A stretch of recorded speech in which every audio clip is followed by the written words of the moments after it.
Hello guys, from today we are start reading some interesting English books. Today we are reading Frankenstein.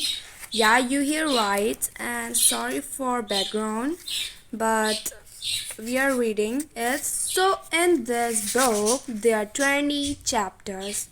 We are reading today chapter number 1, Robert Walton's Correspondence. It start from page number 11, so let's get started. Chapter 1, Robert Walton's Correspondence. To Mrs. Saville, England, St. Petersburg, December 11, 17. Dear sister, you will be happy to hear that yesterday I arrived safely at my destination. I know that you are worried about my voyage and the dangers that I will face in order to succeed. I am already far north of London as I walk through the streets of St. Petersburg. The cold northern breeze seems to call me onward. It is just a hint of icy climate that I must still travel. True, but at the pole which I will one day reach, the sun is forever visible. What might be found in a country of eternal light? Perhaps there my hunger for adventure will be satisfied. All of my fears of danger or death disappear when I see the vision before me. If I discover a passage near the pole to those countries, which now take many months to reach, or untravel some secret of magnet, then humanity will be benefited. It has taken 6 years, but I am now realizing my dreams. To prepare my body for extreme climate that I must pass through to reach the pole, I accompanied the whale fishers or several expeditions to the North Sea. I entered cold, hunger, thirst, and exhaustion. I devoted my nights to the studying of all of the branches of science that would aid my expedition. And now, dear Margaret, do I not deserve to achieve greatness? I might have passed my life in ease and luxury, but I prefer glory to wealth. My courage is firm, but I often doubt that I will achieve my purpose. This is the most favorable time to travel in Russia.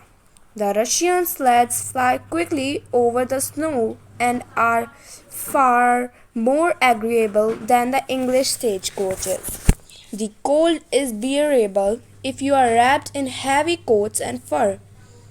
In a few weeks, I shall depart St. Petersburg for Archangel. There I will hire a ship and as many sailors as I think necessary. I do not intend to sail until June. If I succeed, many months, perhaps years, will pass before I am able to return to you. But if I fail, you will see me again very soon or never. Farewell, my dear sister. With love, Robert Walton. To Mrs. Saville, England, Archangel, March 28, 17. Dear Margaret, the time passes slowly here in this land of frost and snow. I have hired a ship and sailors that I believe to be courageous and dependable. Still, I yearn for a real companion, someone who can share the joys and sorrows of my grand adventure. I am in need of someone to help guide me in this perilous journey. For the first 14 years of my life, I ran wild and read nothing but our Uncle Thomas books. Now I am 28. And my lack of education shows my romantic dreams of adventure need to be reinvented.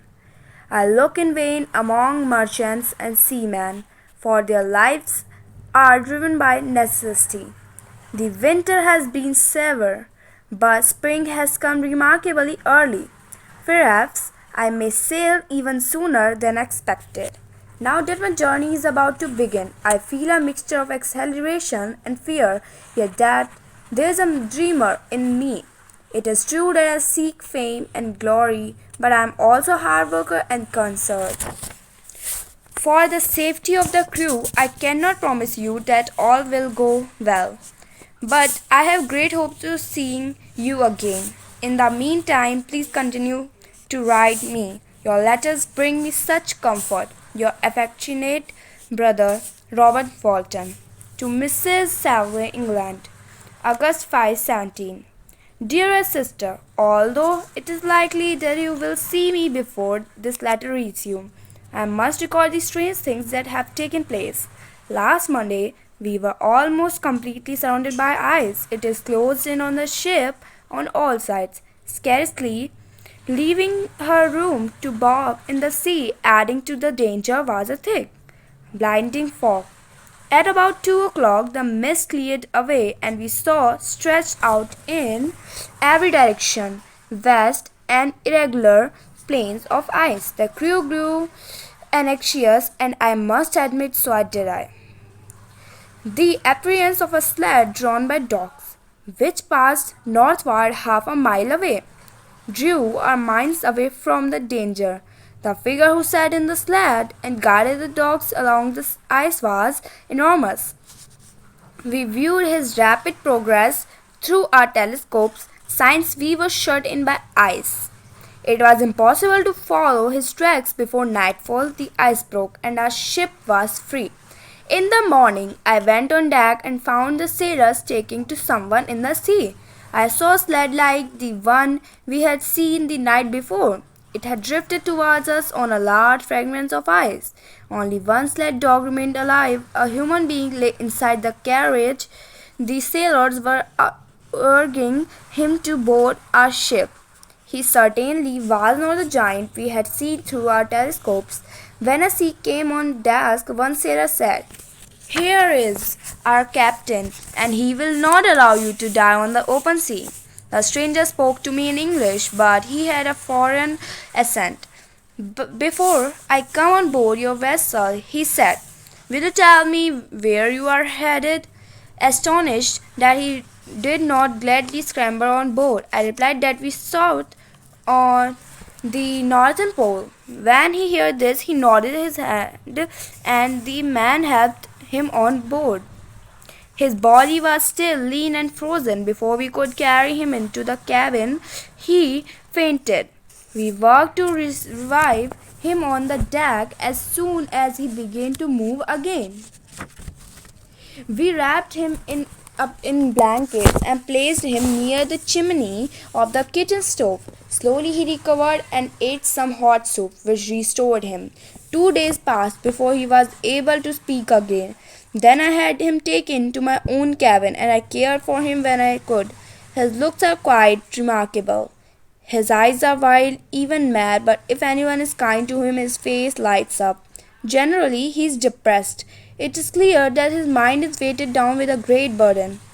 I tried to restrain the sailors from distressing him further by asking questions, but the lieutenant asked why he had come so far upon the ice in his sled. To follow a bitter enemy, he replied. "Does this man travel in a sled?" the lieutenant asked. "Yes," he said. "Then we have seen him," the lieutenant replied. "The day before we rescued you, we saw a sled across the ice. Aboard it was a man of monstrous proportions." The stranger became very agitated. When he heard this, he tried to discover which direction the demon, as he called him, travelled.